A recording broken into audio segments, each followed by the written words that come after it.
Imagine this, half of America has a per capita GDP of 151,000 and half 19,000. The wealth disparity is stunning. Let me say that again so it sinks. The per capita income of half of America is 150,000, and the other half is 19,000. The difference is 7 times. Can you imagine that your neighbor is 7 times richer than you? You live in the same country, you have the same rights, you have the same duties, but your neighbor benefits fundamentally because of the way we have restructured the economy, and you suffer because of the way we have restructured the domestic economy. And that is the problem. So what is the solution?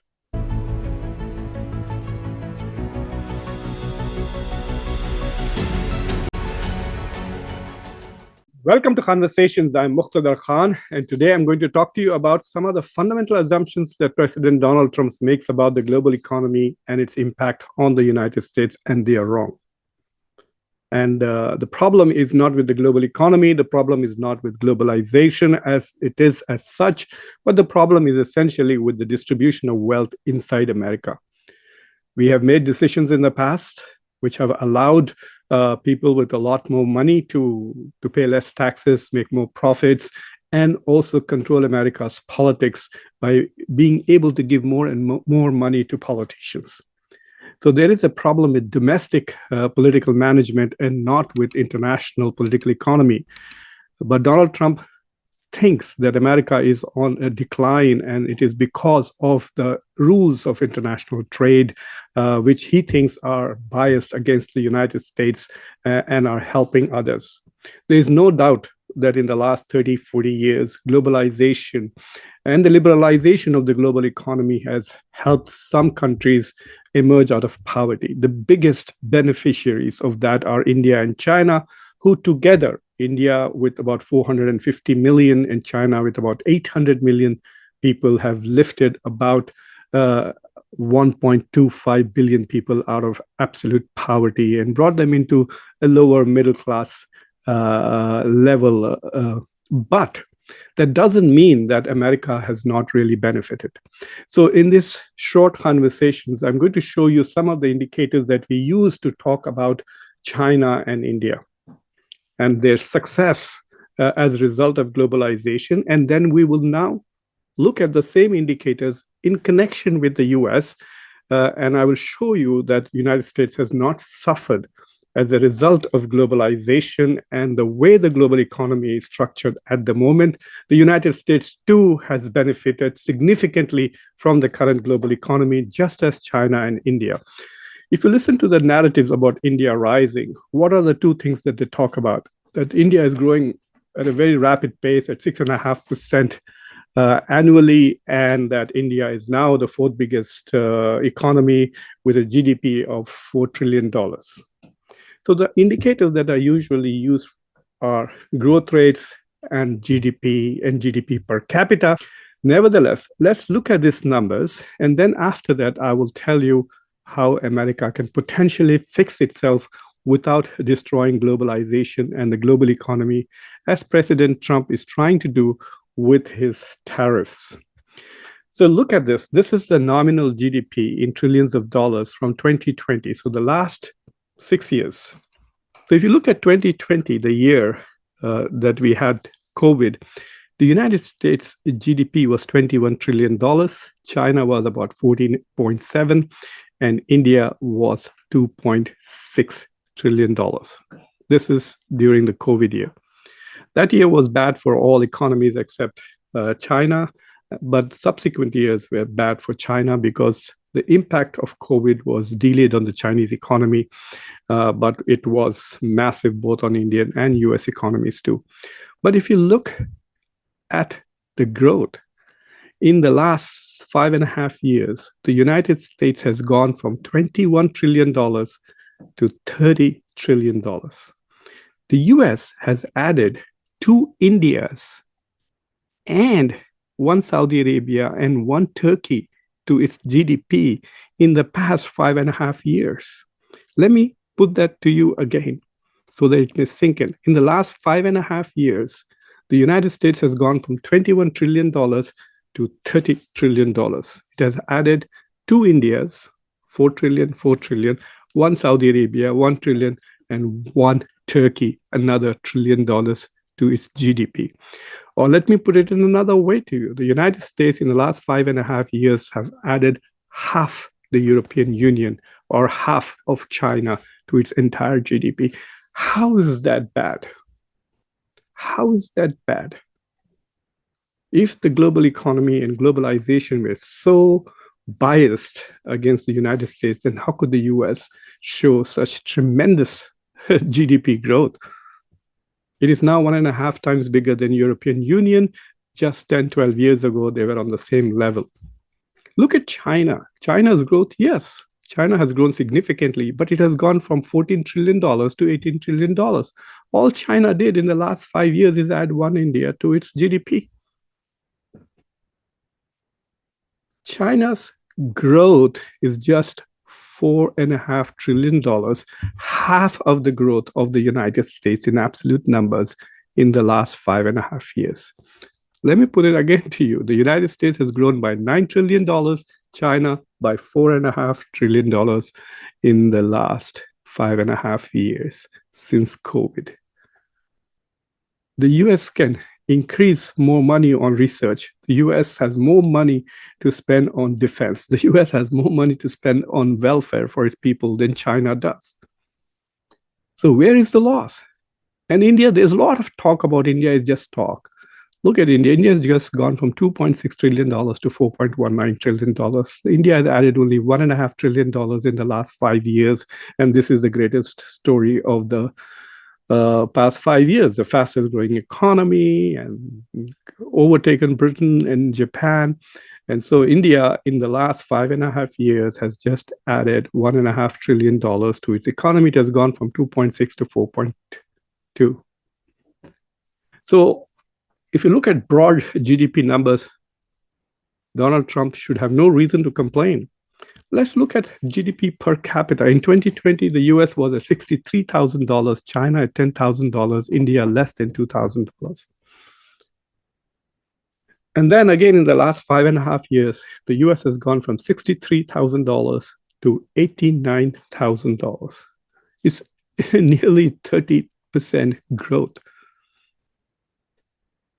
1/3 of 60 is roughly 20, so it's about more than 30% of the growth. China has gone from 10 to 13, another 30% growth. India has gone from 2,000 to 2,800.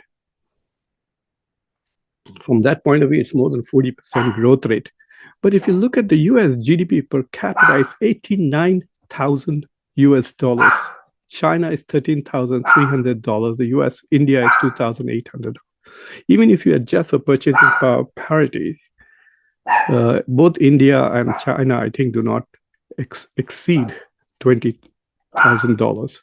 I think India comes to about $17,000 per capita. That is still far, far away from the $89,000 the United States has. So what is Donald Trump complaining about?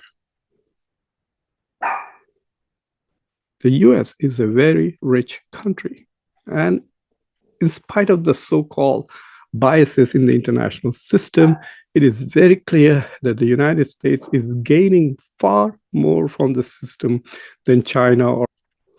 So what's the problem? This is the problem. The distribution of wealth in the United States.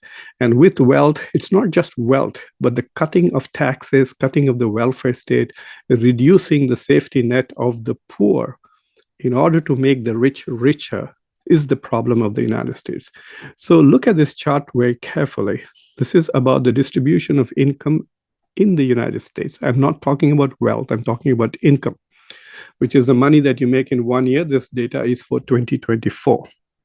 That's why you see GDP per capita is 85. GDP per capita now is 89. So in a way, I'm slightly underestimating this whole thing, but this is the reality of the United States. The GDP per capita of the top 1% of the United States is $1.9 million. That means every person who is part of the top 1%, that means about the US population is 340 million people. So about 3.4 million people have about $2 million each. The per capita of the top 1% is $1.9 million. The per capita income of the top 10%, which would be 34 million people, that is half of the size of major European countries. 10% of America's per capita is 429, close to $500,000. That is stunningly rich people. If you look at the top 20% of America, the per capita income is $266,000. That is 1 out of 5 Americans makes $250,000 a year, $266,000. That is huge. Half of America's per capita income is $151,000. Not even rich countries, tiny small countries like Singapore or Qatar or Luxembourg have this per capita income. Half the Americans' per capita income is $151,000. Compare this to China's overall $10,000 is nothing. Half of America is 15 times richer than all of China. And half of America is nearly 50 times richer than all of India. So the problem is in the bottom half, and you can see how stunning the figure is. Half of America makes $19,000. That means they are living in a slightly better than middle income economy. Their life is as if they are living in China, or if you make adjust for per capita income, as if they are living in India. Half of America lives as if they are living in India or Bangladesh or China. And that is the problem in the United States. These are people who are being left behind. These are people who are suffering. And these are people who are supporting MAGA, who are cheering the destruction of the global economy because they feel that globalization, rising China, mass migration, the elite education, all of these things that are key drivers of globalization have made their lives miserable. And it is miserable because their neighbors are so rich. Imagine this, half of America has a per capita GDP of 151,000 and half 19,000. The wealth disparity is stunning. Let me say that again so it sinks. The per capita income of half of America is 150,000 and the other half is 19,000. The difference is 7 times. Can you imagine that your neighbor is 7 times richer than you? You live in the same country, you have the same rights, you have the same duties, but your neighbor benefits fundamentally because of the way we have restructured the economy, and you suffer because of the way we have restructured the domestic economy. And that is the problem. So what is the solution? The solution is distributive justice. We have to make sure that this problem is solved. The solution is people like Zohran Mamdani, who are not afraid to say that some Americans are suffering while others are thriving. And we have to make sure that everybody has an equal right to live in dignity, in freedom, in prosperity. And so what is his agenda? His agenda is to create affordable housing in the city of New York, to provide free public transport for the poor, to provide some city-owned grocery shops in areas where there are no shops. Imagine this, there is no grocery store in your neighborhood. You have to pay for the bus or the train to go somewhere else to buy. That is inflation. Food prices will be higher because you have to go further to buy them. He wants to raise the minimum wage to $30 an hour. Why is that such a big deal? He wants to provide public child care so people can go and work. None of these policies are new or scary. They are practiced in one form or the other, somewhere or the other, in the United States itself.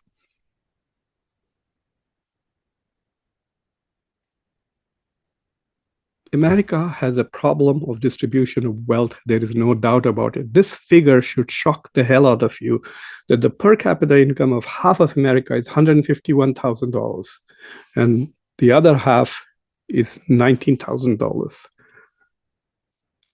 This is unsustainable. Figures like this should lead to a revolution. So let me submit this to you again. That the problem is not the global economy or the fact that India or China are rising, because America is rising too, and I think much, much faster than those countries. The problem is how we have arranged how wealth is shared inside America. That needs to be fixed. There are two Z words that need to be used. We need more people like Zohran Mamdani's so that we can implement the philosophy of Zakat in America, which is distributive justice. If you are making $400,000 a year, how does it matter if you pay a little bit more in taxes? If you're making $2 million a year, will it hurt you if we increase taxes by 2%, 3%, 5%?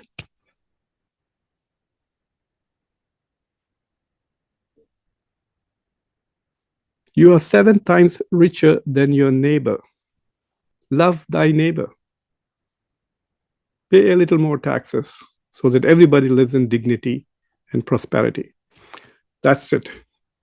If you have not already subscribed to Conversations, please subscribe to Conversations, like this video, press the bell icon. Don't forget to share this video with your socio-political network. And if you're in New York, make sure you vote for Zohran Mamdani. Take care. Until next time, I'm your host, Muqtedar Khan. Bye.